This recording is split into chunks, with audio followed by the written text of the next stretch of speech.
are the 10 most commonly asked questions people have when they consider investing in Airbnb arbitrage. Now, if you don't know what Airbnb arbitrage is, it's basically finding a good property on the internet, calling the landlord and telling them, hey John, would you be interested in me managing your property? I'll pay you rent plus a little bit more on top and have professional cleaners in your property a couple times a week. So without further ado, let's go over the most commonly asked questions about Airbnb arbitrage. Number one, is the Airbnb market too saturated? The short answer is no. Airbnb CEO recently said in an article that they need 2 million more hosts to be able to meet market demand. So as long as you're running your numbers properly, we're far away from oversaturation. Question number two, why would a landlord let you manage their property on Airbnb when they can just do it themselves? So here's another similar question. Why would your boss hire you if they can just do it themselves? Contrary to popular belief, there's a lot that goes into this Airbnb business. Some people think it's as easy as taking a few pictures, putting on Airbnb, and making a bunch of cash. Now the reality is, if you want to be successful in this business, there's a lot more that goes into it. And most landlords just don't have the time, or else they would have already done it. But if you come in and make this completely passive for them, and you treat their property like your own, and you also pay them a little bit more in rent each month, most landlords are going to take that deal all day long. Airbnb is illegal in my city or state, and also, does this work in Canada? Every single property that I own is over 500 miles away from me. So let's say you live in Canada, or you live in a city where it's illegal and you have $10,000 in capital. Here's step by step what you should do. Number one, find a market where people travel to, or there's some sort of draw like a national park, a cool city, etc. Next, go to AirDNA and see what nearby properties are charging for their property. Number three, once you have a couple of comps, go to Zillow.com for rent and start looking through similar properties that have the same characteristics as the ones that you found. Four, call the landlord, pitch them the business model, and secure the property with the sublease addendum. The fifth thing is pick a cool design for the house and then furnish the property. Number six, set up your boots on the ground team of your cleaners, movers, and handyman so they can help you set up this property completely remote. Seven, once it's all clean and staged, send your professional photographer to take pictures and list it on Airbnb. Now, a lot of people think that if they haven't seen this property, that they wouldn't invest 5 figures into it. But again, I was able to set up all my properties completely remotely without me having to see it until it was completely done. And this was only possible because of my team. Now, when it comes to setting up Airbnbs, you can do this whole process from home while working your full-time job. I mean, that's exactly what I did before I quit. Now, again, I'm not saying you shouldn't thoroughly vet your team and your property. For example, I was looking at a property that I was close to signing the lease on. But after going through inspections, we noticed a leak coming from the roof, and the house needed a new roof after further investigation,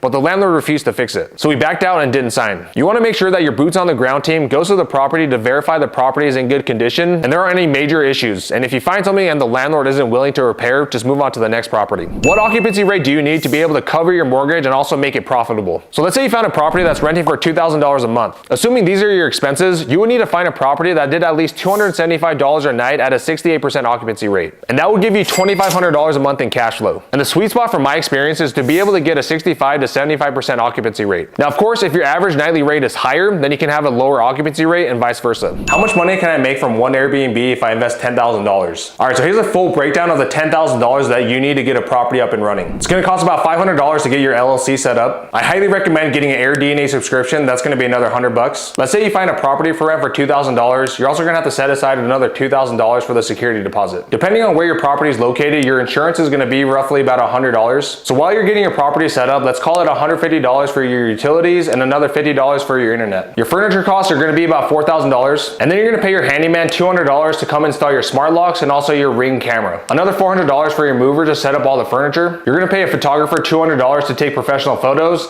and then $300 to your cleaners to make sure that everything is set up properly and clean the property so it's ready for rent. Are you renting these properties under an LLC, and is it necessary to get an LLC to start Airbnb arbitrage? The answer is yes. I always do Airbnb arbitrage under an LLC. Once I set that up, you can sign the lease under your business entity. So the LLC is going to do two things. Number one, it's going to protect your personal assets from your business assets. And number two, it's going to make you look more credible to landlords. I mean, think about it. Do you think they would rather do business with a legitimate business or just some random Joe Schmo? From there, you're going to want to get an insurance policy through a company like Proper Insurance, which is going to protect your belongings, including your lost rent in case of an emergency. What if the owner agrees to let you do Airbnb arbitrage, but the HOA doesn't allow it? So this is the reason I avoid HOAs altogether, because you run the risk of them shutting your business down overnight. The only time I'll make an exception is number one, if most of the other properties in the HOA are already short-term rentals. And number two, if most of the board members of the HOA are pro short-term rentals, then I might consider investing in that HOA, but only if it's a screaming deal. How do you address the issue of more and more cities restricting Airbnbs? So here's a couple things that I do to mitigate my risks. The first thing I do is I always have a clause in the lease addendum that states that the city comes down with a regulation that impacts your ability to run your business,